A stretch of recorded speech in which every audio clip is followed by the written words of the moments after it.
somewhere beneath the cold gray water of the Fedge archipelago. Off the western coast of Norway, there is a grave that is still breathing poison. It has been breathing for over 80 years, and no one has been able to stop it. The wreck sits at approximately 150 meters below the surface, split into two broken halves, resting in the kind of silence that only exists at the bottom of the sea. But this silence is deceptive, because inside that shattered hull, roughly 62 tons of liquid mercury sealed inside steel flasks, packed into iron drums, is slowly, methodically leaking into the surrounding water. Not all at once, not in a single dramatic rupture, but quietly, invisibly, the way the most dangerous things in the world always move.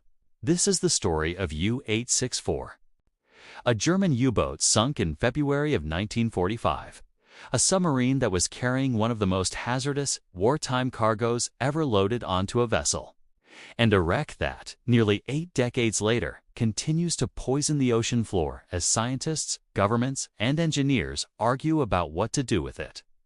The Mercury is still leaking in 2024.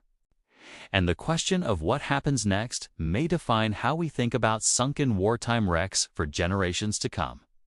To understand how this happened, you have to go back to the final months of the Second World War. By early 1945, Germany was collapsing. Everyone with any real strategic awareness understood this. The Eastern Front had disintegrated. Allied forces were pushing through Western Europe. Hitler's inner circle was operating in a state of collective delusion, while the men actually fighting the war were running out of fuel, ammunition, and belief. But in the desperate calculus of a dying empire, some operations still carried enormous strategic weight. Not because they could turn the tide, that moment had passed, but because certain alliances, certain partnerships, still mattered deeply to the Reich in ways that went beyond the battlefield. Japan was one of those partnerships. By late 1944 and into 1945, Germany and Imperial Japan were attempting to maintain a logistical lifeline across the vast distances that separated them.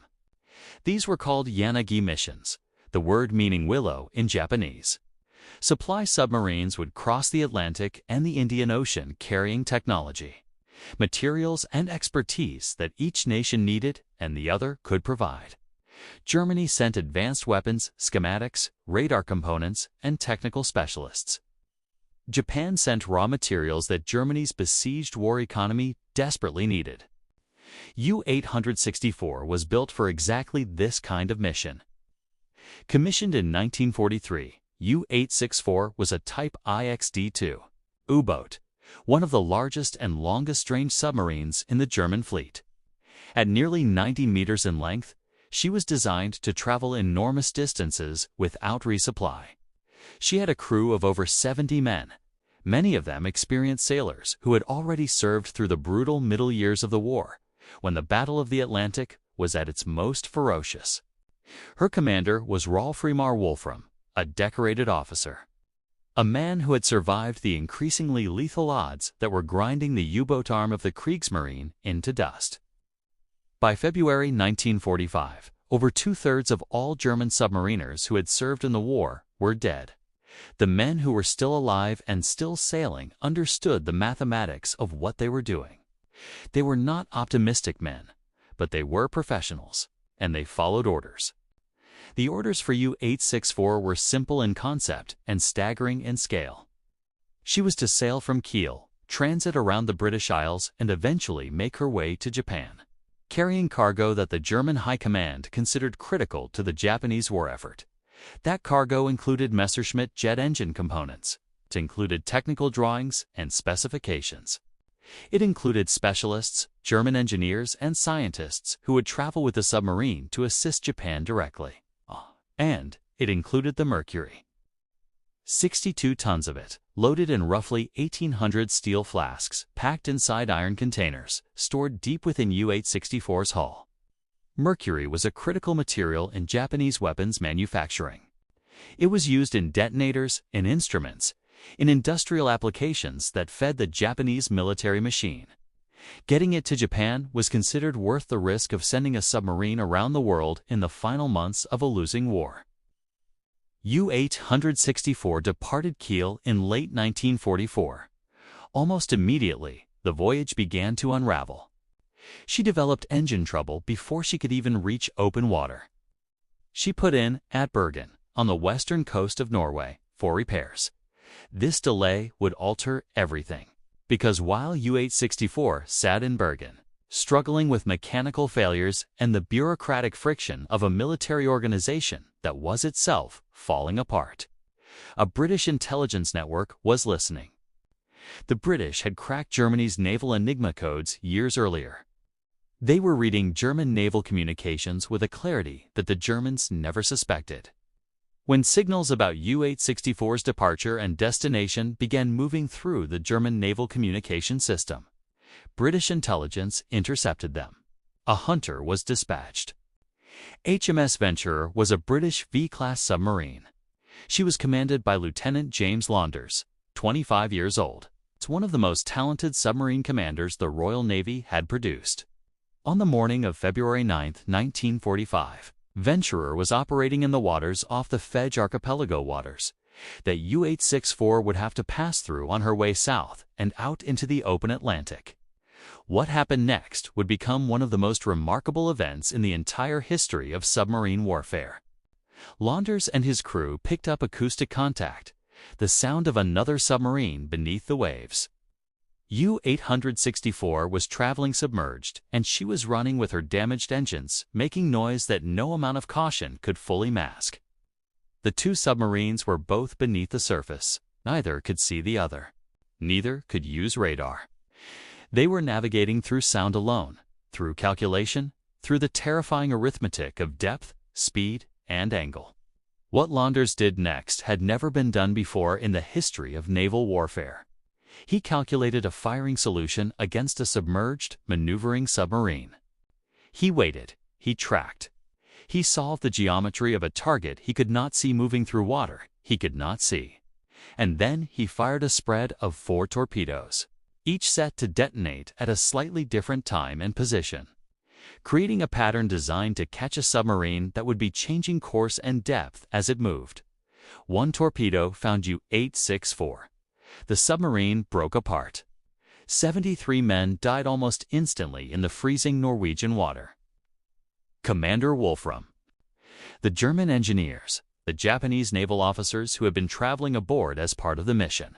Every single person on board was killed in a moment. No survivors were ever found. U-864 sank to the bottom in 2 pieces. The bow section and the stern section came to rest approximately 500 meters apart on the sea floor, at a depth of around 150 meters near the small island of Fedge, and there she remained. For decades, the wreck was known, at least in general terms. The British knew a submarine had been sunk. German naval records were captured and analyzed after the war, but the precise location, and more critically, the precise nature of what she was carrying, took time to fully emerge from the archives.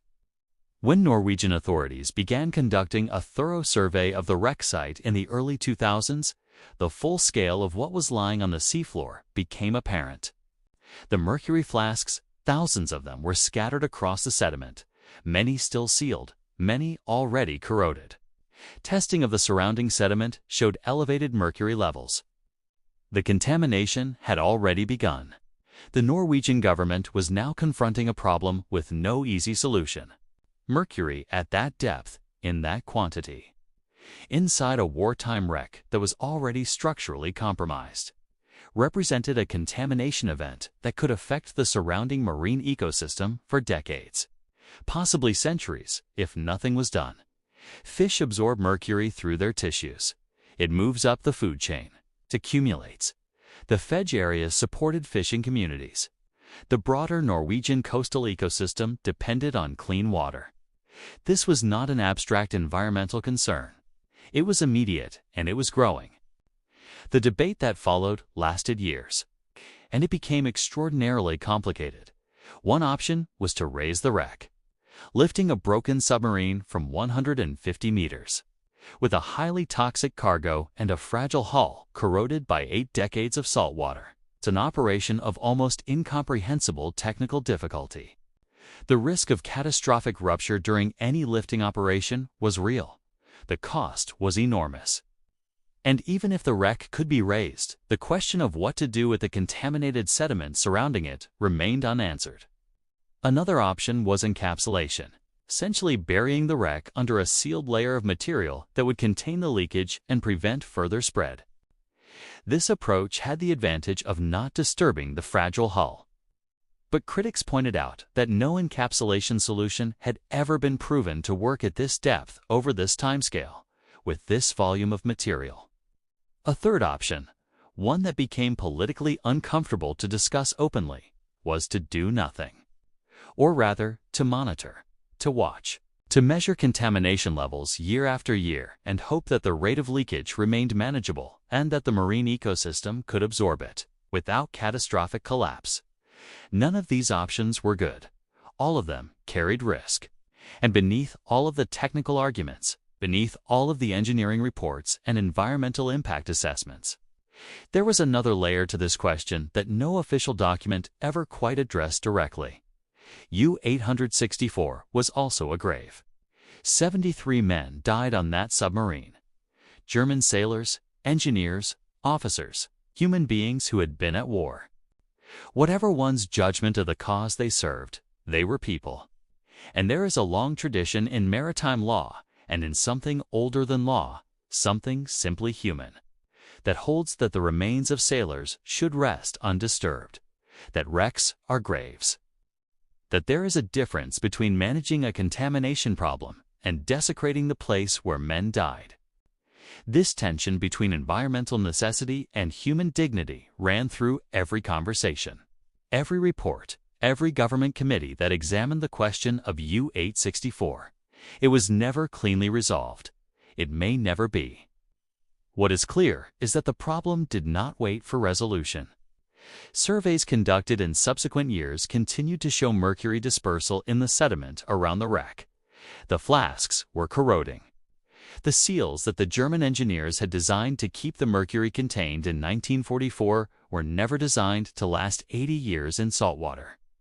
They were failing, slowly but measurably. In 2024, Norwegian authorities confirmed that a recent dive operation had reached the wreck and conducted new assessments of the site. The images that came back, captured by remotely operated vehicles, navigating through the dark water, showed the wreck in a state of ongoing deterioration. The hull plates corroded and crumbling, the sediment around the site disturbed and discolored, and the mercury still present in quantities that represented one of the largest known concentrations of toxic, wartime material resting on any seafloor anywhere in the world. The Norwegian government has continued to insist that a resolution is coming. Plans have been drawn up, reviewed, revised, and drawn up again. The encapsulation option has remained the most discussed, with refinements to the engineering approach meant to address concerns about depth and duration. But as of 2024, the wreck remains on the seafloor. The leaking continues. There is something almost unbearable about the particular nature of this problem. Wars end, battles end. The men who fought them age and die and eventually pass from living memory into history. But some things that wars set in motion do not end when the shooting stops. They continue. They linger in the soil, in the water, in the bodies of people and fish and ecosystems that never asked to inherit the consequences of decisions made by generals and ministers in 1944. The Mercury in U-864 was loaded onto that submarine to help Japan fight a war. That war ended in September 1945. The Mercury did not stop being Mercury. It did not stop being toxic. It did not stop leaking into the water simply because the conflict that sent it to the bottom of the sea had concluded.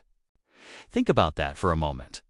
A weapon, because that is ultimately what that cargo was intended to serve, is still actively harming the environment of a neutral country decades after the war that created it ended. Norway was occupied by Germany during the war. Norwegian people suffered under that occupation. And now the legacy of that occupation includes a slow-motion toxic contamination event in their own coastal waters. There is a particular cruelty to that which is hard to articulate but impossible to ignore. And then there are the men. Rolf Fremar Wolfram was a professional naval officer doing what professional naval officers did. The sailors who served under him were young men, most of them. Men who had grown up in a Germany that had gone to war, who had been conscripted into a navy, who had survived years of combat at sea. Whatever the moral judgment on the regime they served, they did not choose to die at the bottom of the sea near Fedge, Norway. They did not choose to have their resting place become an environmental crisis. They did not choose to become a problem that governments would still be trying to solve 80 years after their deaths. Their families, those who survived the war, those who had children and grandchildren who are now elderly themselves, have sometimes spoken about the wreck, about the desire for resolution, about the strange ongoing nature of a loss that has never been fully processed because the physical reality of it remains unsettled, unstable, still actively unfolding. You cannot mourn something that is still moving. That may be the most haunting thing about U-864. She is not a static historical artifact. She is not a preserved memorial site. She is a dynamic, ongoing event. A German submarine sunk in the final months of the Second World War is actively shaping the chemistry of Norwegian coastal waters in 2024. The past is not past here. It is present. It is measurable. You can test it in the sediment. You can find it in the tissue of fish. HMS Venturer, the submarine that sank U-864, was decommissioned after the war and eventually scrapped. Lieutenant Launders survived the war, was decorated for his achievement, the only instance in history of a submerged submarine. Sinking another submerged submarine using only calculated torpedo fire, and lived until 1999. He rarely spoke about it publicly. What he thought about in his later years, what memories returned to him in quiet moments, we cannot know. But somewhere off the coast of Norway, the consequence of 4 torpedoes fired on a February morning in 1945 is still unfolding, still spreading, still waiting for someone to find a way to stop it. The next survey is planned. The engineers are working, the reports are being written. I'm 150 meters below the surface of the Fedge archipelago. In the cold dark water where 73 men died, the mercury flasks are doing what corroded metal does when left alone long enough. They are opening. The question is not whether this will get worse before it gets better. The question is whether, after 80 years of slow deterioration, we still have the time and the will to make it better at all. Some things that sink to the bottom of the sea stay there forever. And sometimes, staying there is the problem.